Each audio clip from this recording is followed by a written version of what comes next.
Hello दोस्तों, स्वागत है आपका अपने इस चैनल गुरुजी 4.0 में। जैसा कि आप रेगुलर हमसे जुड़े हुए हैं, आपको पता है कि हमारी डेली करंट अफेयर्स की क्लास होती है। तो आज है 1 नवंबर और उसी कड़ी में मैं आपके लिए 1 नवंबर का करंट अफेयर्स लेके आया हूँ। उससे पहले कल वीडियो का एग्ज़ाम है, तो उन सभी अभ्यर्थियों को जो कल वीडियो के एग्ज़ाम देने जाएंगे उनके लिए ऑल द बेस्ट। आप अपना एग्ज़ाम अच्छे से दे के आएँ। आज आप अपने सेंटर को अच्छे से देख लें। कल आपका जो एग्ज़ाम सेंटर है, एक दिन पहले ही उसका निरीक्षण कर लें। कभी कभी क्या होता है कि सेम नाम से दो सेंटर मिल जाते हैं, जगह का नाम अलग अलग होता है, लेकिन हम सेंटर पे पहुंचने में थोड़े बहुत लेट हो जाते हैं और उसी वजह से हमारा एग्ज़ाम छूट जाता है। ड्रेस कोड का भी अपना ध्यान रखें कि क्या क्या ड्रेस कोड दे रखा है। जो उसमें निर्देश, दिशा निर्देश जो एडमिट कार्ड के बाद वाले पेज पे दे रखे हैं, उनको ध्यान से पढ़ें और उनको पढ़ के उसी ही ड्रेस कोड से उन्हीं जो उसमें सामग्री मांगी गई है, जैसे फ़ोटो आईडी हो गया, फ़ोटो हो गया, पेन हो गया, तो ये एडमिट कार्ड हो गया, ये तो सही, ये सारी चीज़ उसी हिसाब से लेके जाएं। कोई भी लापरवाही ना बरतें और समय का विशेष ध्यान रखें दोस्तों। काफ़ी बार देखा है कि पहुंचते पहुंचते गेट को बंद कर दिया जाता है और फिर किसी भी तरह की एंट्री नहीं दी जाती है। आपको एंट्री के लिए पूरा 1 डेढ़ घंटा 2 घंटा जो भी मिल रहा है, उसी समय में अपन पहुंच जाएं तो अपने लिए बेटर रहेगा। तो चलो आज शुरुआत करते हैं 1 नवंबर की करंट अफेयर्स का। ठीक है, चलो।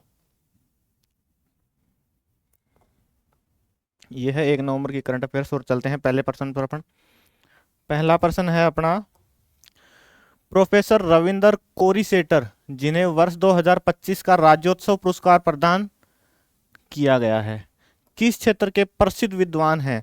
जो प्रोफेसर रविंदर कोरिसेटर हैं, इनको राज्योत्सव पुरस्कार 2025 प्रदान किया गया है। ये कौन से क्षेत्र से संबंधित हैं? ये पुरातत्व क्षेत्र से संबंधित हैं दोस्तों। कौन से क्षेत्र से? पुरातत्व क्षेत्र से। ठीक है, चलो इसका विश्लेषण देखते हैं अपन।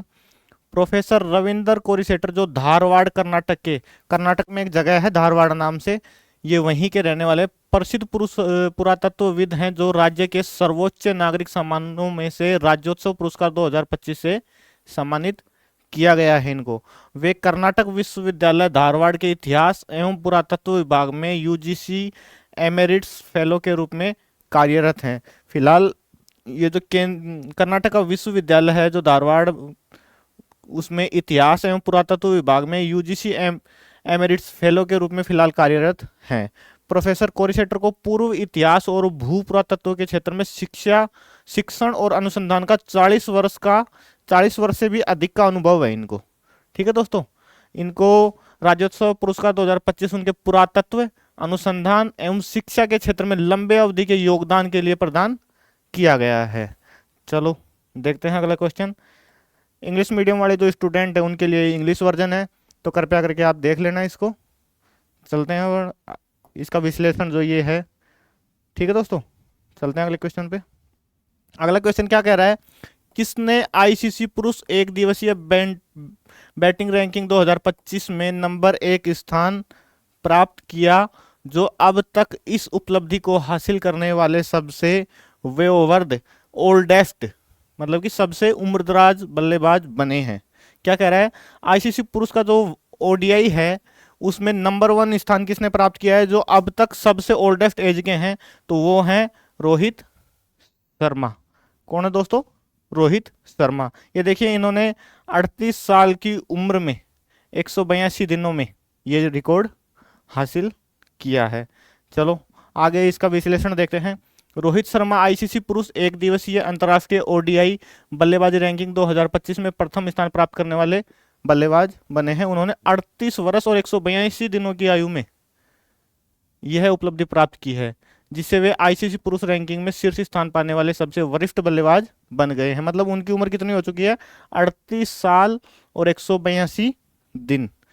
रोहित ने सचिन तेंदुलकर 2011 में बनाया गया रिकॉर्ड, मतलब सचिन तेंदुलकर ने 2011 में जो रिकॉर्ड बनाया था 38 वर्ष और 73 दिन का, वो रिकॉर्ड तोड़ दिया है। ठीक है, उन्होंने शुभमन गिल को पीछे छोड़ दिया जो रैंकिंग में तीसरे स्थान पर पहुंच गए हैं। रोहित ने 36 रेटिंग अंक अर्जित किए, जिससे उनका स्कोर 741 से बढ़कर 781 अंकों तक पहुंच गया है। और ये रोहित का 33वां एक दिवसीय शतक ऑस्ट्रेलिया श्रृंखला 2025 के दौरान सिडनी में बना, और यह शतक उनके अंतर्राष्ट्रीय करियर का 50वां शतक बन गया। चलो ये इंग्लिश मीडियम वाले स्टूडेंट देख लेंगे, इंग्लिश वर्जन का जो क्वेश्चन है, हम हिंदी और इंग्लिश दोनों के लिए क्वेश्चन लेके आते हैं ताकि आपको पढ़ने में आसानी रहे। चलते हैं अपने अगले क्वेश्चन पे। राष्ट्रीय एकता दिवस national unity day 2025 Sardar Vallabh भाई पटेल की कौन सी जयंती है?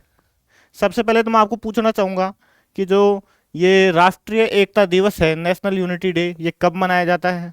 आप कमेंट बॉक्स में बताएंगे कि ये कब मनाया जाता है। ठीक है, तो ये इनकी कौन सी जयंती मनाई गई है? 150वीं जयंती। ये जैसा कि आप कल करंट अफेयर्स में आपने ये कल चर्चा में भी रहा था, कल आपने करंट अफेयर्स में पढ़ा भी होगा। जो राष्ट्रीय एकता दिवस है वो 31 अक्टूबर को मनाया जाता है। किसकी याद में? सरदार वल्लभ भाई पटेल, जिनको हम लौह पुरुष के नाम से भी जानते हैं। इन्होंने अपना भारत के आज़ाद भारत के एकीकरण में अपना अहम योगदान दिया था और उसी के कारण हम एक राष्ट्रीय एकता दिवस मनाते हैं। अब नरेंद्र मोदी जी ने, जो हमारे प्रधानमंत्री हैं, उन्होंने इनके लिए 150 रुपए का कॉइन, कितने रुपए का? 150 रुपए का कॉइन और एक डाक टिकट इनके नाम से लॉन्च किया है कल इनकी 150वीं जयंती पर। चलो इसका विश्लेषण देखते हैं अपन। राष्ट्रीय एकता दिवस 2025 का आयोजन 31 अक्टूबर 2025 को किया गया। यह दिवस सरदार वल्लभ भाई पटेल की 150वीं जयंती के उपलक्ष्य में मनाया गया। सरदार वल्लभ भाई पटेल को भारत के लौह पुरुष के रूप में जाना जाता है। मुख्य समारोह एकता नगर केवड़िया गुजरात में आयोजित किया गया। कहाँ आयोजित हुआ यह दिवस? एकता नगर केवड़िया गुजरात में। ठीक है, इस कार्यक्रम में रन फॉर यूनिटी की एकता मार्च और राष्ट्रीय एकता दिवस परेड शो शामिल हुई। इस अवसर पर देखो, ये मैंने आपको बताया था ना, 150 रुपए का स्मारक सिक्का और एक विशेष डाक टिकट जारी किया गया। किसके द्वारा? हमारे माननीय प्रधानमंत्री नरेंद्र मोदी जी के द्वारा। चलो अगले क्वेश्चन पे चलते हैं। अगला क्वेश्चन क्या बोल रहा है? अक्टूबर 2025 में भारत ने अपने पहले भौगोलिक संकेत जीआई टैग वाले नींबू का निर्यात करके कृषि व्यापार में एक नया मील का पत्थर हासिल किया। यह निर्यात किस देश को किया गया है? जो हमारा एक नींबू है उसको जीआई टैग प्राप्त हुआ है और उस नींबू का निर्यात हमने कौन से देश के साथ सर्वाधिक किया है? तो वो है यूनाइटेड किंगडम।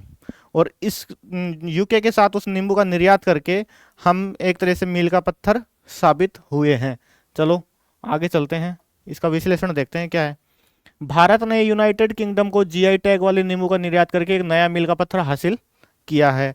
निर्यात की गई किस्मों में कर्नाटक की इंदी नींबू और तमिलनाडु की पुलियन कुड्डी नींबू को शामिल किया है इसमें। मतलब कर्नाटक का एक नींबू है जिसकी किस्म है, उनको क्या बोलते हैं? इंदी नींबू।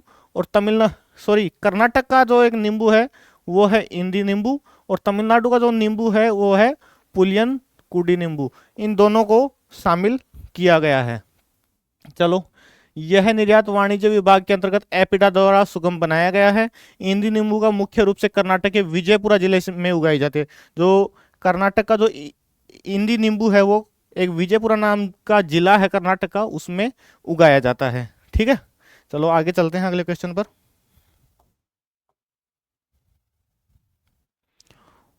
अगला क्वेश्चन बोल रहा है कि 69वें राष्ट्रीय विद्यालय खेल 2025 अंडर 17 बालक एवं बालिका बॉक्सिंग कौन सा है? बॉक्सिंग की बात कर रहा है दोस्तों, है ना, कि मेजबानी कौन सा स्टेट कर रहा है? तो कौन सा स्टेट कर रहा है? अरुणाचल प्रदेश। जैसे कि आप मेरे पीछे देख पा रहे होगे, under 17 boxing 69th national school games 2025 boys and girls category organised by director of secondary education government of Arunachal Pradesh. कब से? 28 अक्टूबर से 3 नवंबर तक, मतलब अभी फिलहाल ये कंटिन्यू चल ही रहा है। कहाँ आयोजित हुआ है ये? Khelo India indoor stadium Itanagar, Arunachal Pradesh की राजधानी जो ईटानगर है वहां पर ये आयोजित हो रहा है। चलो इसका विश्लेषण देखते हैं। 69वें राष्ट्रीय विद्यालय खेल 2025 अंडर 17 बालक एवं बालिका बॉक्सिंग का उद्घाटन अरुणाचल प्रदेश के मुख्यमंत्री पेमा खांडू ने किया। तो इसका एक क्वेश्चन और बनता है कि अरुणाचल प्रदेश के वर्तमान मुख्यमंत्री कौन है? पेमा खांडू। यह आयोजन ईटानगर के खेलो इंडिया इंडोर स्टेडियम में आयोजित किया गया। अरुणाचल प्रदेश में पहली बार इस आयोजन की मेजबानी कर रहा है। यह पहली बार है जब 71 वर्षों में school games federation of India SGFI का आयोजन अरुणाचल प्रदेश में हुआ है। मतलब 71 सालों में पहली बार अरुणाचल प्रदेश में इन खेलों का आयोजन हो रहा है। मुख्यमंत्री ने इस राज्य के लिए गौरव का क्षण बताया। मतलब 71 सालों में ये गेम्स 71 सालों से चले आ रहे हैं और अरुणाचल प्रदेश में इनका आयोजन पहली बार हुआ है। तो वहाँ के जो मुख्यमंत्री हैं पेमा खांडू, उन्होंने अरुणाचल प्रदेश के लिए गौरव का क्षण बताया है इसको। ठीक है। और अरुणाचल प्रदेश 2008-9 में SGFI से संबंध हुआ था। मतलब अरुणाचल प्रदेश जो इसमें शामिल हुआ था वो 2008-9 में शामिल हुआ था। ठीक है दोस्तों, चलते हैं अगले क्वेश्चन पर। ये इंग्लिश वर्जन है इसका। अगला क्वेश्चन क्या कह रहा है? International salinity conference 3.0 we care 2025 किस जगह पर शुरू हुआ? तो ये जो है वो शुरू हुआ है ओल्ड गोवा में। कहाँ शुरू हुआ है दोस्तों? ओल्ड गोवा में।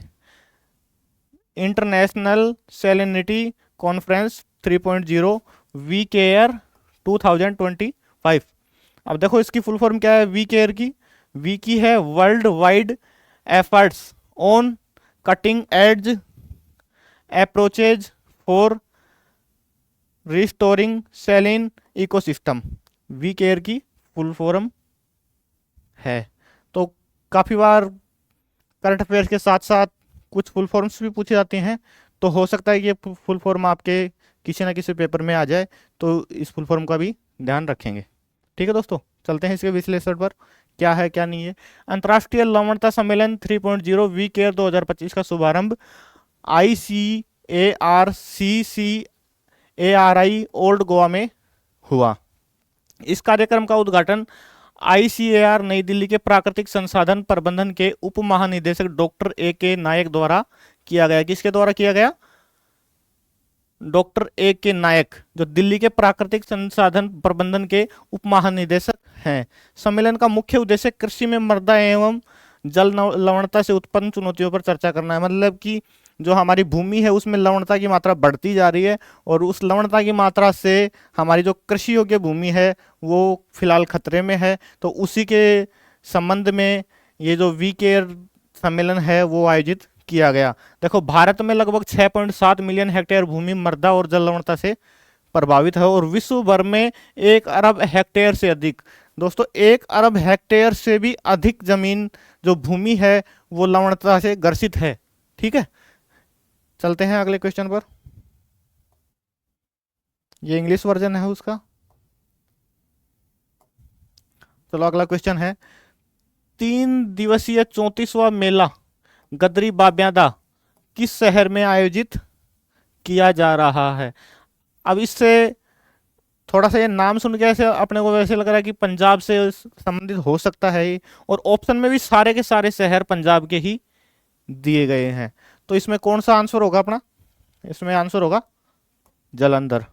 कौन सा होगा? जालंधर। चलो इसका देखते हैं विश्लेषण। 34वां मेला गदरी बाब्यादा देशभक्त यादगार हॉल जालंधर में आरंभ हुआ। कहाँ आरंभ हुआ? जालंधर में एक देशभक्त यादगार हॉल है, वहां पर आयोजित हो रहा है। यह आयोजन 30 अक्टूबर से 1 नवंबर 2025 तक आयोजित किया जाएगा। मतलब ये आज इसका समापन दिवस है। यह मेला गदरवादी गुलाब कौर की पुण्य शताब्दी 1925 से 2025 को समर्पित है। इसका उद्देश्य गदर आंदोलन की विरासत और संघर्षों का सम्मान करना है। मतलब गदर जो आंदोलन हुआ था उसमें जो संघर्ष हुए थे उनको याद करके इस मेले में जो आज के युवा साथी शामिल होते हैं उनको उस संघर्षों के बारे में बताना है, ताकि उनको वो बातें याद रहें और वो भी किसी न किसी संघर्ष में शामिल हो। ठीक है दोस्तों, मेले में चर्चाएं, नाटक, भाषण, चित्रकला प्रतियोगिताएं, संगीत और रंगमंच प्रदर्शन तथा पुस्तक प्रदर्शनियां आयोजित की जाएंगी। ठीक है, चलते हैं अगले क्वेश्चन पर। ये इसका इंग्लिश वर्जन है। अगला क्वेश्चन है, भारत के 53वें मुख्य न्यायाधीश CJI के रूप में किसे नियुक्त किया गया? तो किसे नियुक्त किया गया दोस्तों? न्यायमूर्ति सूर्यकांत। ये किसके द्वारा नियुक्त किया जाता है दोस्तों? ये राष्ट्रपति के द्वारा नियुक्त किया जाता है। और इनकी जो अनाउंसमेंट की थी वो किसने की थी? माननीय जो मंत्री हैं अर्जुन जी मेघवाल, उन्होंने इनकी अनाउंसमेंट की थी। तो चलो आगे चलते हैं, इसका विश्लेषण देखते हैं। न्यायमूर्ति सूर्यकांत को भारत के 53वें मुख्य न्यायाधीश के रूप में नियुक्त किया गया है। उनकी नियुक्ति को राष्ट्रपति द्रौपदी मुर्मू ने स्वीकृति प्रदान की है। यह अनुशंसा निवर्तमान मुख्य न्यायाधीश न्यायमूर्ति बी.आर. गवई द्वारा की गई थी। न्यायमूर्ति सूर्यकांत का मुख्य न्यायाधीश के रूप में कार्यकाल 24 नवंबर 2025 से प्रारंभ होगा। मतलब ये शपथ कब लेंगे? 24 नवंबर 2025 को ये शपथ लेने वाले हैं। न्यायमूर्ति बी.आर. गवई का कार्यकाल 23 नवंबर 2025 को समाप्त हो जाएगा। मतलब इनसे पहले जो 52वें सीजीआई हैं न्यायमूर्ति बी.आर. गवई, उनका कार्यकाल 23 नवंबर 2025 को समाप्त हो जाएगा। इनकी नियुक्ति की घोषणा विधि एवं न्याय मंत्री अर्जुन राम मेघवाल द्वारा की गई। ठीक है दोस्तों, चलो चलते हैं अगले क्वेश्चन पर।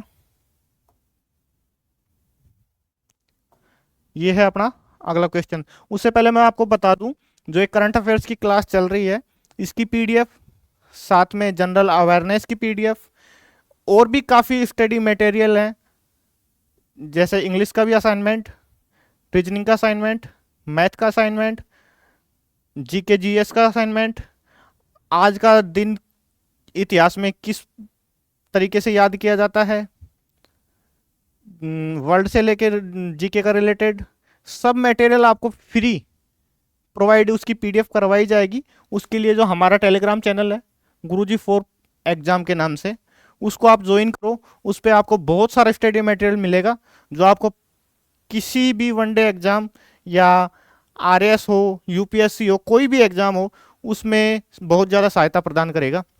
उसके लिए आप हमारे चैनल गुरुजी फॉर एग्जाम के नाम से जो टेलीग्राम चैनल है उससे जुड़ सकते हैं। ठीक है, चलो अपने क्वेश्चन पे आते हैं। किस राज्य की पुलिस ने स्कूली छात्रों के बीच इंटरनेट सुरक्षा को बढ़ावा देने के लिए प्रमुख कार्यक्रम साइबर जागो शुरू किया है? तो कौन सी स्टेट की पुलिस ने किया है ये किया है पंजाब पुलिस ने।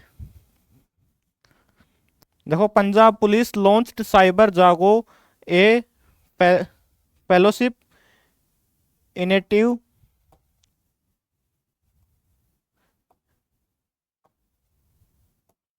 To spread awareness on internet safety and safe online use for school children. चलो आगे इसका विश्लेषण देखते हैं।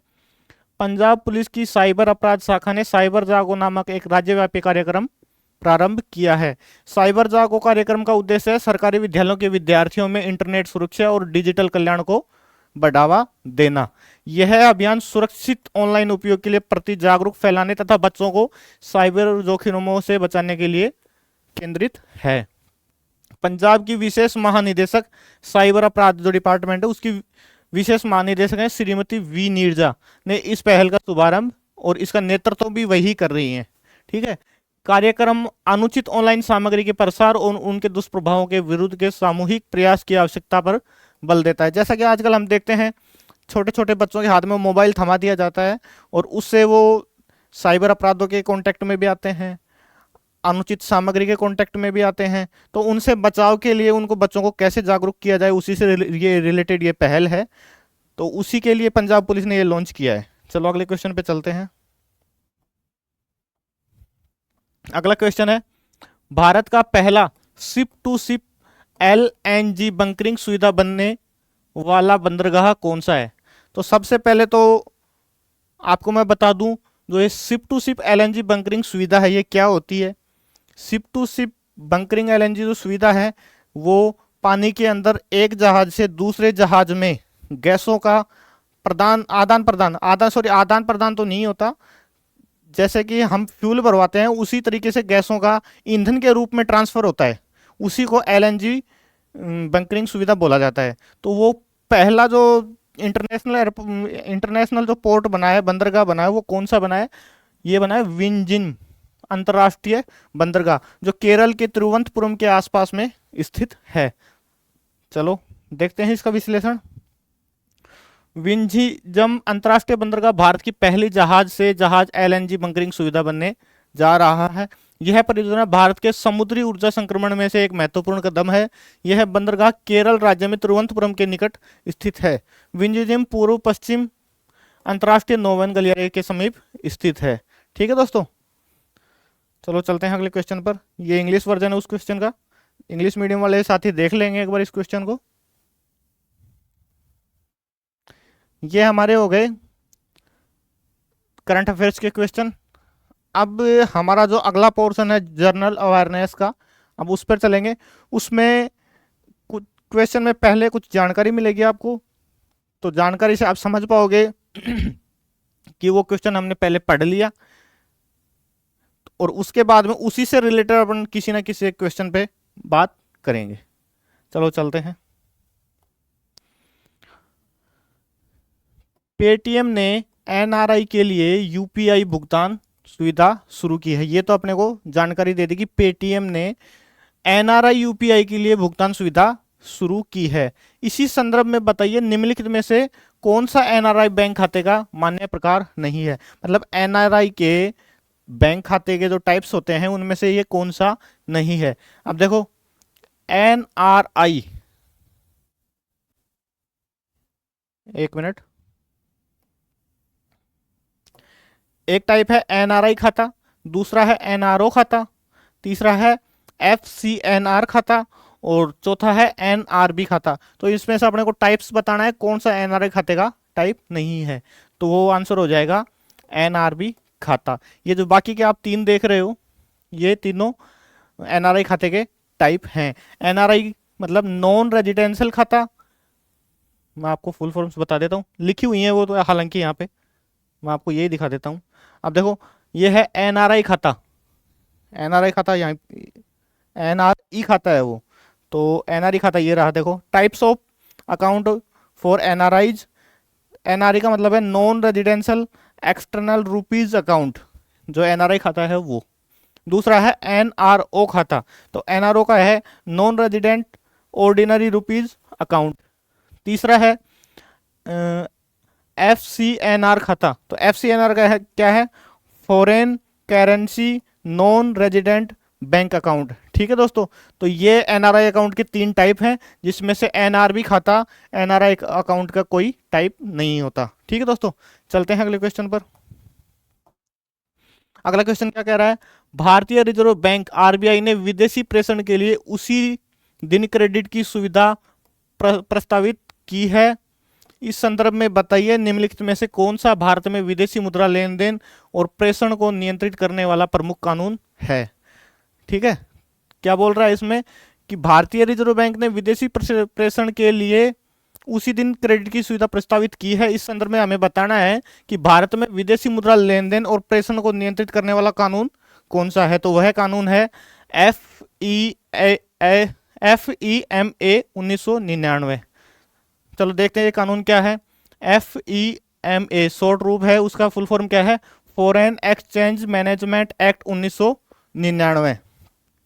इसमें क्या है, the foreign exchange management act 1999 और in a short FEMA has been introduced as a replacement for earlier foreign exchange regulation act. FEMA came into act of the first day of June. मतलब ये जो act management act है वो 1999 का है, और ये लागू कब हुआ था, 1 जून 2000 को। ठीक है, चलते हैं अगले क्वेश्चन पर। अगला क्वेश्चन क्या है, रूस ने nuclear powered under water drone Poseidon को पेश किया है। जैसा कि आपने कल या परसों में ये क्वेश्चन पढ़ा होगा कि रूस ने nuclear powered under water drone Poseidon का अभी सफल परीक्षण किया है। तो उसी संदर्भ में पूछ रहा है कि भारत की पहली स्वदेशी nuclear powered ballistic missile submarine कौन सी है।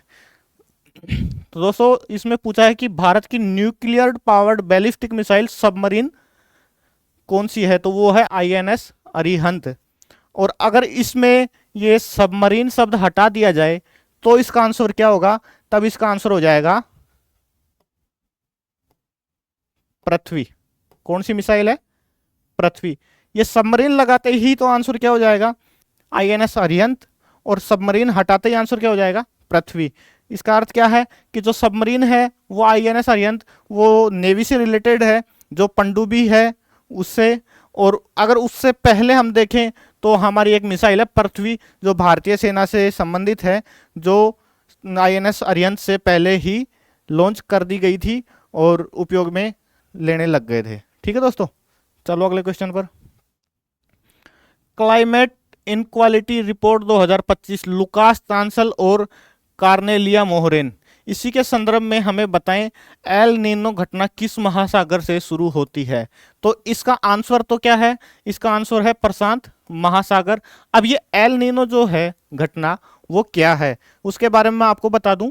जो प्रशांत महासागर का जो भूमध्य रेखा के आसपास का एरिया है, इसमें जो वहाँ का वातावरण है वो नॉर्मल टेम्परेचर से अधिक टेम्परेचर पे गर्म हो जाता है, जिससे क्या होता है, जिससे मौसमी जो वातावरण है वो प्रभावित हो जाता है। प्रभावित होने के कारण क्या होता है, उसका प्रभाव क्या पड़ता है, किसी किसी जगह पर सूखा पड़ जाता है और किसी किसी जगह पर बारिश की संभावना हो जाती है। वही घटना एल नीनो कहलाती है और ये कहाँ शुरू होती है, प्रशांत महासागर में। चलो दोस्तों चलते हैं अगले क्वेश्चन पर। अगला क्वेश्चन है हमारा, भारत और नेपाल ने एनर्जी कोऑपरेशन को बढ़ावा देने के लिए पावर एग्रीमेंट साइन किए हैं। इसी संदर्भ में हमें बताएं कि कौन सी भारतीय कंपनी नेपाल में Arun third hydro power project develop कर रही है। तो जैसा कि कल आपने पढ़ा होगा कि भारत नेपाल के साथ मिलकर एनर्जी कोऑपरेशन को बढ़ावा दे रहा है। तो अब इसने उसी में पूछा कि कौन सी जो कंपनी है वो इस प्रोजेक्ट में काम कर रही है। तो वो कंपनी कौन सी है, SJVN लिमिटेड। ठीक है दोस्तों, कौन सी है, SJVN लिमिटेड। चलो अगले क्वेश्चन पर चलते हैं। अगला क्वेश्चन है अपना, 22वां आसियान भारत शिखर सम्मेलन कुआलालंपुर में आयोजित किया गया। यह तो अपने को जानकारी दे दी गई, जिसमें भारत ने वर्ष 2026 को आसियान भारत समुद्री सहयोग वर्ष 2 घोषित किया है।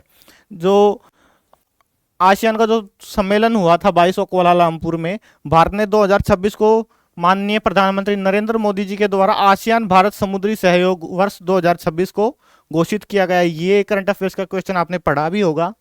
अब उसी संदर्भ में अपने को नीचे कुछ कथन दिए गए हैं, उन पर अपने को विचार करना है। पहला कथन क्या है, आसियान की स्थापना 1967 में बैंकॉक थाईलैंड में आसियान घोषणा बैंकॉक घोषणा पर हस्ताक्षर के साथ की गई। ये कथन अपना बिल्कुल सही है। अगला क्या बोल रहा है, तिमोर लेस्ते अक्टूबर 2025 में आसियान का 11वां सदस्य बना, जो 1999 के बाद समूह का पहला विस्तार है। दोस्तों ये बात भी बिल्कुल सही है। जो आसियान का 22वां शिखर सम्मेलन चल रहा था उसमें 26 अक्टूबर को तिमोर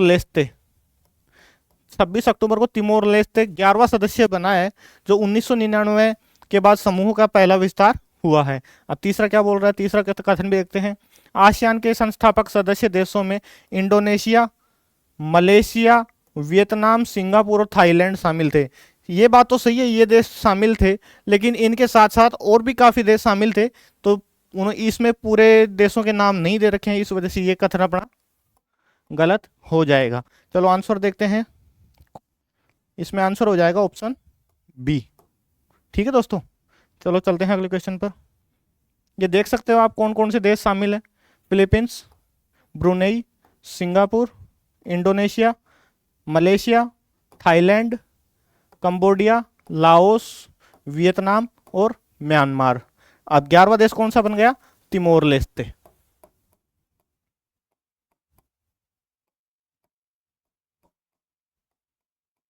कौन सा बन गया, तिमोर लेस्ते, जो 26 अक्टूबर को शामिल हुआ है। चलो अगले क्वेश्चन पर। अगला क्वेश्चन है, पार्टी के अंदरूनी लोकतंत्र का खत्म होना भारतीय राजनीति पार्टियों में वंशवादी राजनीति और सत्ता का केंद्रीकरण है। तो भारत में आंतरिक दलतंत्र से संबंधित निम्नलिखित कथनों पर विचार कीजिए। अब अपन कथन देखते हैं क्या क्या है। जनप्रतिनिधित्व अधिनियम 1951 की धारा 29A राजनीतिक दलों के लिए आंतरिक लोकतंत्र को स्पष्ट रूप से परिभाषित करती है। नहीं दोस्तों, ये बात तो गलत है। भारतीय निर्वाचन आयोग इलेक्शन कमीशन ऑफ इंडिया विभाजन की स्थिति में पार्टी प्रतीक विवादों को सुलझाने के लिए निर्वाचन प्रतीक आरक्षण का आवंटन आदेश 1968 का उपयोग करता है। ये बात बिल्कुल सही है। 255वीं विधि आयोग की रिपोर्ट ने निर्वाचन आयोग को ऐसे दलों का पंजीकरण रद्द करने का अधिकार प्रदान किया है जो आंतरिक लोकतंत्र सुनिश्चित करने के में विफल रहते हैं। इसका मतलब दोस्तों, जो राजनीतिक दल आंतरिक लोकतंत्र को ही सुनिश्चित नहीं कर पाते, तो उनको 225वीं विधि आयोग की रिपोर्ट के अनुसार निर्वाचन आयोग ने यह अधिकार, उनको दलों को पंजीकरण को रद्द करने का अधिकार प्रदान किया है। तो ये बात बिल्कुल सही है। जो पहला अपना जो कथन था, उस कथन के संदर्भ में आपको बता दूं, जनप्रतिनिधित्व अधिनियम 1951 की धारा 29A क्या है? जनप्रतिनिधि अधिनियम 1951 की धारा क के रूप में भी इन्हें जाना जाता है।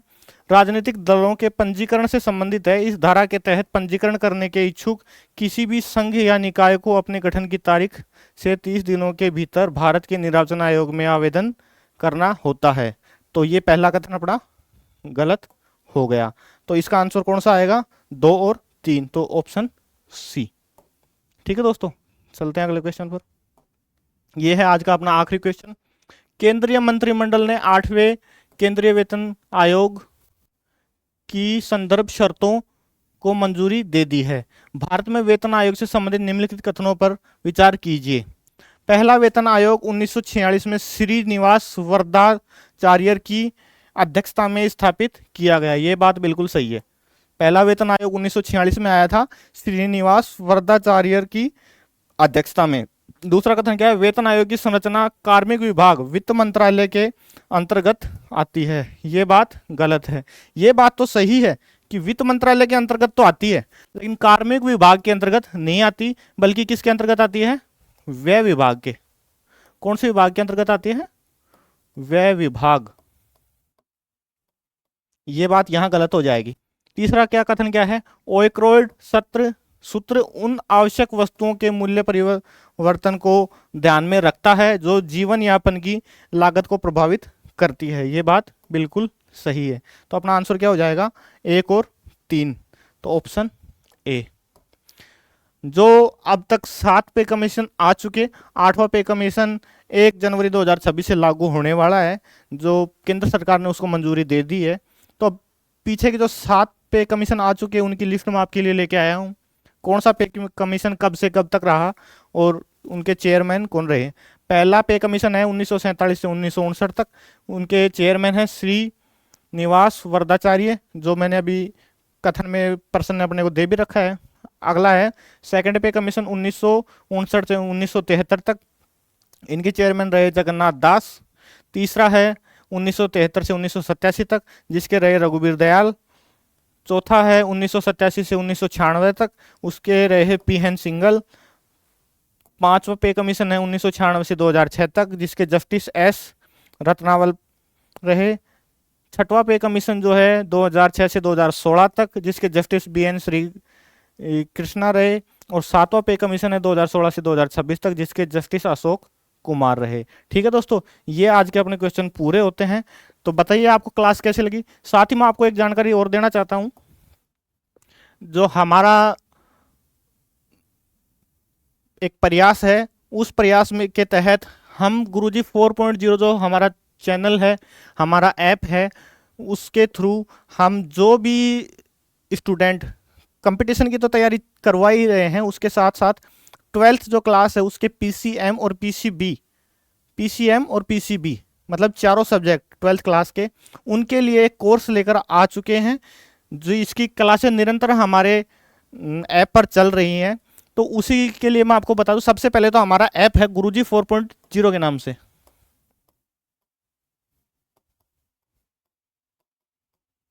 ये जो हमारा ऐप है, इसी नाम से हमारा यूट्यूब चैनल है, जिस पे आप ये क्लासें देख रही हैं। अगर आपको क्लास अच्छी लगी हो तो क्लास को लाइक जरूर करना, और अपने जिस भी दोस्त को आवश्यकता हो, आपको लगता है कि ये उसके लिए मददगार शामिल हो सकती है ये वीडियो, उस दोस्त को जरूर ये वीडियो शेयर करना।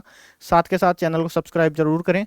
और ये हमारी गुरुजी 4.0 के नाम से ऐप है, जिस पे ये फिलहाल जो 12th की जो क्लासेस चली हुई हैं निरंतर, अब उसके लिए हम साइंस के स्टूडेंट्स के लिए लेके आए ये। अब जो भी स्टूडेंट्स 98% से मार्क्स ऊपर लेके आएगा, ऑल ओवर 12th क्लास में 98% से प्लस मार्क्स अचीव करता है, उसके लिए 1 लाख रुपए कैश प्राइज होने वाला है। जी दोस्तों, आपको सुनने में थोड़ा सा लग रहा होगा, लेकिन वास्तव में ये बात है कि जो भी स्टूडेंट 12th क्लास में 98% प्लस मार्क्स लेके आएगा उसके लिए 1 लाख रुपए कैश प्राइज है। अब और जो भी स्टूडेंट 95% मार्क्स लेके आएगा उसकी 100% फीस रिफंड हो जाएगी, ठीक है। और जो 96 से 98% मार्क्स लेके आएगा उसको मिलेगा डेस्कटॉप पीसी। और लेकिन ये जो 1 लाख रुपए वाला जो प्राइज है उसके लिए हमने कुछ शर्तें रखी हैं। वो शर्तें वो अगर स्टूडेंट पूरा करेगा तो ही उसको 1 लाख रुपए कैश प्राइज मिलेगा। उसके लिए शर्त क्या है? पहली बात तो हमारा जो कोर्स है सब्जेक्ट कोर्स है। किसी भी एक सब्जेक्ट का अगर आप कोर्स लेना चाहते हो, वैसे तो ये कॉस्टली है, लेकिन फिलहाल में ऑफर के तहत ये जो है 999 रुपये में ही हम प्रोवाइड करवा रहे हैं। 999 रुपये बहुत ही कम प्राइस में हम आपको प्रोवाइड करा रहे हैं। साथ में जो हमारा कॉम्बो कोर्स है, कॉम्बो कोर्स 2499 रुपये का है, जिसमें आपको पीसीएम और पीसीबी जो आपको चाहिए वही सब्जेक्ट आपको मिल जाएगा। तो उसमें कॉम्बो इस रेट में उपलब्ध है। और ये जो कैश प्राइज है 1 लाख रुपए, उसके लिए शर्त ये है कि वह स्टूडेंट हमारे पास एनरोल्ड होना चाहिए कॉम्बो कोर्स में। जी दोस्तों, कौन से कोर्स में? कॉम्बो कोर्स में एनरोल्ड होना चाहिए। और साथ में ऑल ओवर हर सब्जेक्ट में नहीं, और मतलब हर सब्जेक्ट में 98% से ऊपर मार्क्स लेके आना चाहिए और हमारे पास कॉम्बो कोर्स में एनरोल्ड होना चाहिए, तभी ये 1 लाख रुपए कैश प्राइज उनको दी जाएगी। ठीक है दोस्तों, तो कैसी लगी आपको ये वीडियो? मिलते हैं कल की वीडियो में। हमारी ये जो वीडियो है आप उसको कमेंट करके बताएं कि अगर कोई कमी रही उस कमी को पूरी की जाएगी। और साथ ही लाइक करें, शेयर करें। ठीक है दोस्तों, थैंक यू। जय हिंद, जय भारत।